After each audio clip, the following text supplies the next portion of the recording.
Welcome back to our channel. యుద్ధం impact ఏ రంగాలపైన ఎట్లా పడుతుంది అనేది చూసినాం. ఇక ముఖ్యంగా హాస్టల్స్ కావచ్చు, హోటల్స్ కావచ్చు, పూర్తి సంక్షోభాన్ని ఎదుర్కోవాల్సిన సిచ్యువేషన్స్ కనిపిస్తున్నాయి. ఇప్పటికే బెంగళూరు కావచ్చు, దాని తర్వాత నెక్స్ట్ ఎక్కువ రెస్టారెంట్ బిజినెస్ పైన ఆధారపడి ఉన్న చెన్నై కావచ్చు, ముంబై కావచ్చు, 20% ఆఫ్ రెస్టారెంట్స్ క్లోజ్ అయిన situation. What next about Hyderabad? So Hyderabad situation ఏంటి? ఇప్పటికే హాస్టల్స్లలో కమర్షియల్ సిలిండర్ కోత వినిపిస్తుంది, కనిపిస్తుంది. ఇవాళ మధ్యాహ్నం వాళ్ళకు భోజనాలు పెట్టలేని స్థితిలోకి హాస్టల్స్ జారిపోయి. మరి రెస్టారెంట్, హోటల్ సిచ్యువేషన్స్ ఎట్లా ఉందనేది తెలుసుకుందాం. ప్రజెంట్ రెస్టారెంట్స్ అసోసియేషన్స్ వాళ్ళతో మనం మాట్లాడదాం. వెంకటరెడ్డి గారు ఉన్నారు. సార్ నమస్తే. సార్ ఏంటి పరిస్థితి హైదరాబాద్? ఇప్పటికే దాదాపు 20% ఆఫ్ రెస్టారెంట్స్, హోటళ్ళు క్లోజ్ చేసిన సిచ్యువేషన్స్ మనకు కనిపిస్తున్నాయి. ఇతర రాష్ట్రాల్లో మూసివేసింది వాస్తవమే. కాకపోతే ఇక్కడ మాత్రం మా హోటల్ ఇయర్స్ ఇంకా కంప్లీట్ గా మూసేసిన వార్తలు ఇంకా సరిగా రాలేదండి. మరి నిన్న మొన్నటి వరకు సప్లై ఇచ్చారు కాబట్టి ఆ సప్లైతోనే కొనసాగుతున్నాయి, వ్యాపారాలు నడుస్తున్నాయి. అది ఎంతవరకు నడుస్తాయి అనేది కూడా ఎవరం చెప్పలేని పరిస్థితి ఉంది. ఒక్కొక్క హోటల్లో స్టాక్ ఉంటే 2 రోజులు, 3 రోజులు, 4 రోజులు నడవచ్చు, లేకపోతే ఒకటే రోజు క్లోజ్ కూడా అయ్యే పరిస్థితి ఉన్నది.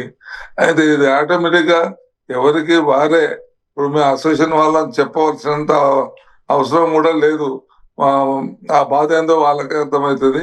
మరి సప్లై రానప్పుడు వారు కూడా ఏం చేయలేరు కాబట్టి ఆటోమేటిక్ గా ఆపి పరిస్థితి వస్తుందని చెప్పి మేము నిన్న నుండి ఈ విషయం అందరికి ప్రభుత్వాన్ని మరీ రిక్వెస్ట్ చేస్తున్నాం.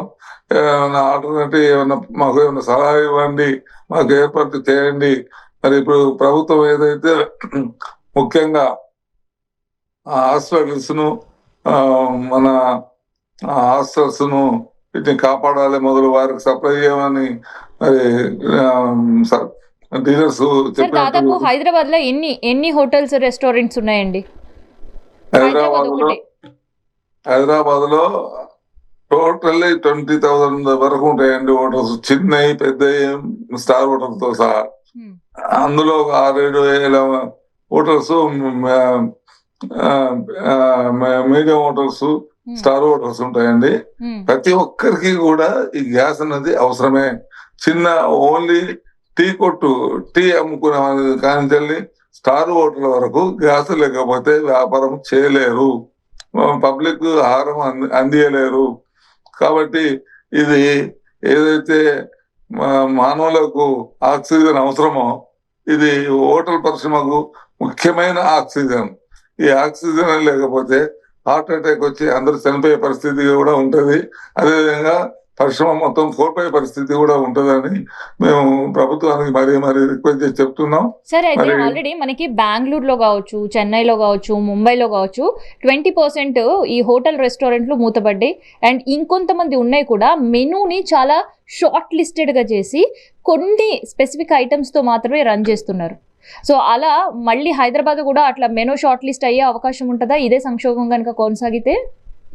అదే పరిస్థితి ఉంటుందండి. ఎవరైనా ఏమి చేయలేరు. ఎప్పటి వరకు గ్యాస్ ఉంటుందో అప్పటి వరకే వ్యాపారం చేయగలుగుతారు. ఇప్పుడు ఉన్న గ్యాస్ అంతా అయిపోయిన తర్వాత హోటల్ ఎంప్లాయీస్ కూడా ఆహారం ఇవ్వాలా. వారు ఈ పరిస్థితి ఎన్ని రోజులు కొనసాగుతుందో అనేది ఎవరికి అంతు పట్టడం లేదు. మరి మేము ముఖ్యంగా కోరేది అసలు మా ఎంప్లాయీస్ కూడా రేపు వారికి భోజనం పెట్టే పరిస్థితి కూడా రాదేమో అని మేము భయప్రాంతులం అవుతున్నాము. మరి ఈ విధంగా ఇప్పుడు హాస్పిటల్స్ ను, హాస్టల్స్ ను ప్రభుత్వం కాపాడుతుందో అదే విధంగా మాకు కూడా సగం కోట కానీ ఒక రేషన్ పద్ధతిలో సిలిండర్స్ సప్లై చేసేటట్టు ప్రభుత్వం వారు ఏర్పాటు చేస్తే చాలా బాగుంటుందని చెప్పి మేము మన గౌరవనీయ ముఖ్యమంత్రి గారిని కలవడానికి ప్రయత్నం చేస్తున్నాం. దాదాపు ఈ రోజు కలవచ్చు. మరి మా civil supply minister Uttam Kumar Reddy గారు కూడా ఢిల్లీలో ఉన్నారు. వారికి కూడా ఈ సమాచారం అంతా పంపించాము. వారు కూడా అక్కడ పెట్రోలియం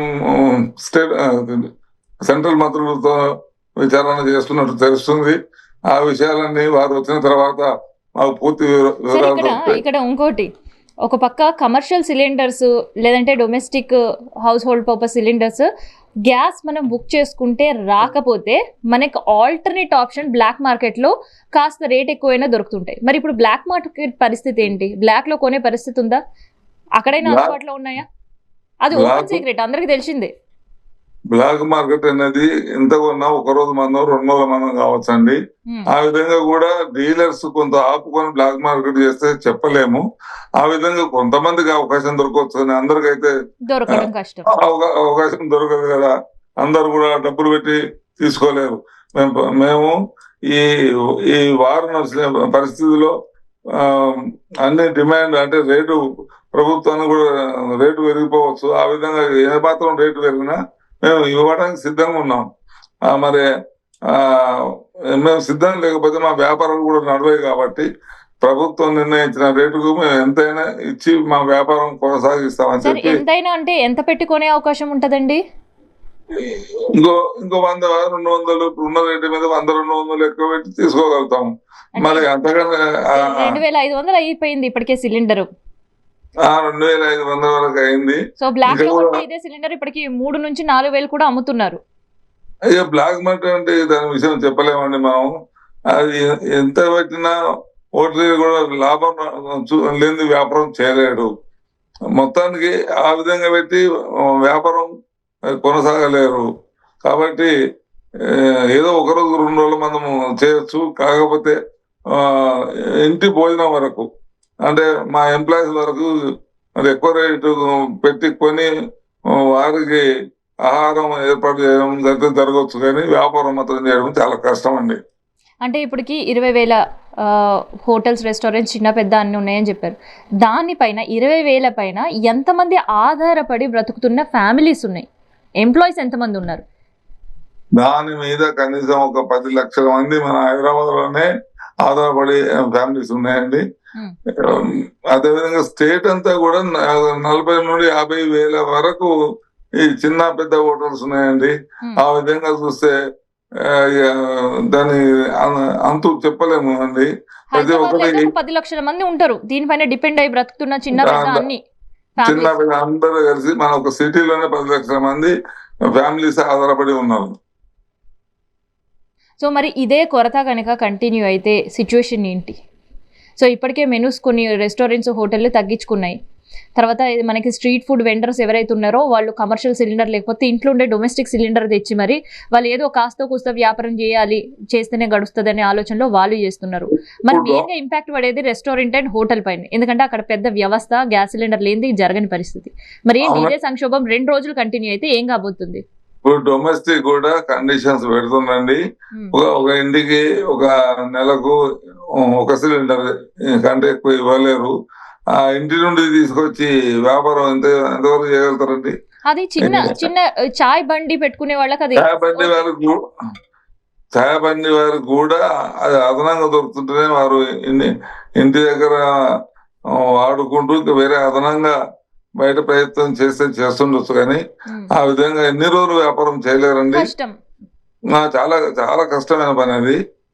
అయితే ప్రభుత్వం వారు అంటే ముందు సూచన మాకు ఒక 15 రోజుల ముందు, నెల రోజుల ముందు తెలిస్తే మేము ఎలక్ట్రికల్ స్టవ్లు కానీ ఆఖరికి పొయ్యిల కట్టే కర్రతో కొంత వంట చేసుకోవడానికి కూడా ఏర్పాట్లు చేసుకునే వాళ్ళం.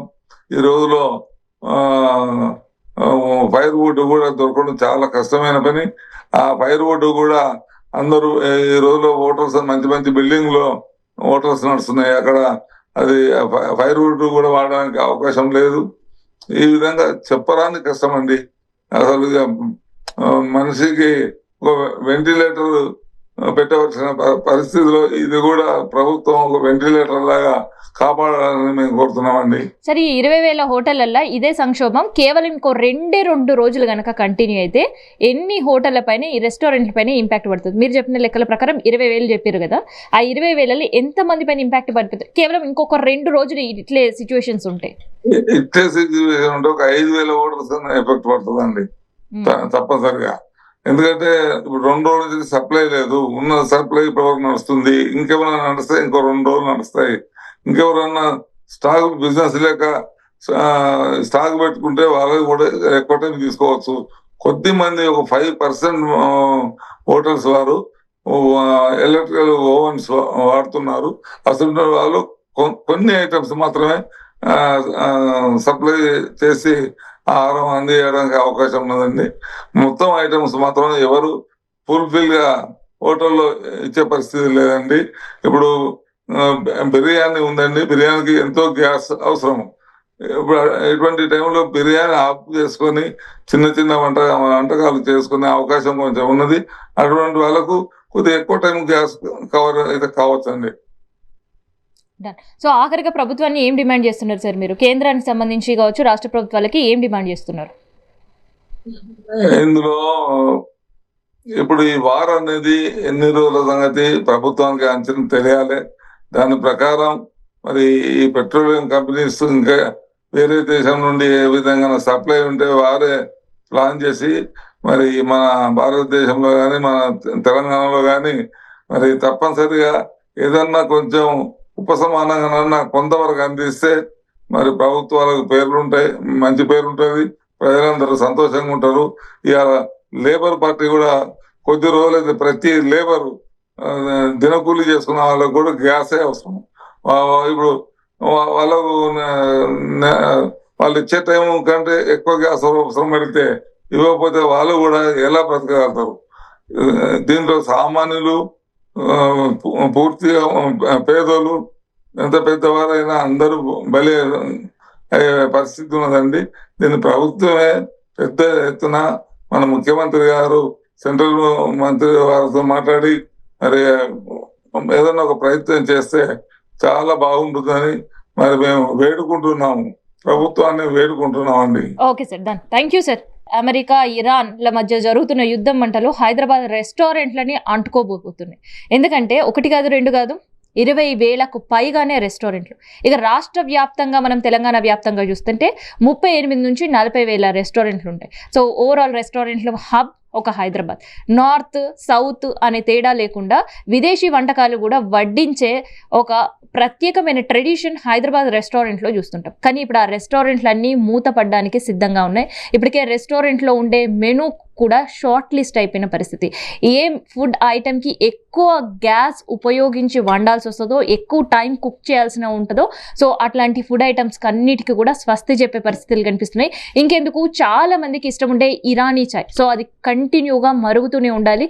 ఇంకొద్ది రోజులైతే ఆ ఇరానీ చాయ్ దొరకడం అండ్ హైదరాబాద్ స్పెషల్ బిర్యానీ దొరకడం అండ్ ఉస్మానియా బిస్కెట్ దొరకడం, ఇవన్నీ కూడా చాలా కష్టంగానే ఉండే సిచ్యువేషన్స్ అయితే కనిపిస్తున్నాయి. సో కేవలం 20,000 హోటల్లో మనం లెక్క చూస్తే 10 లక్షలకు పైగానే ఎంప్లాయీస్ ఇక్కడ పనిచేస్తున్నారు.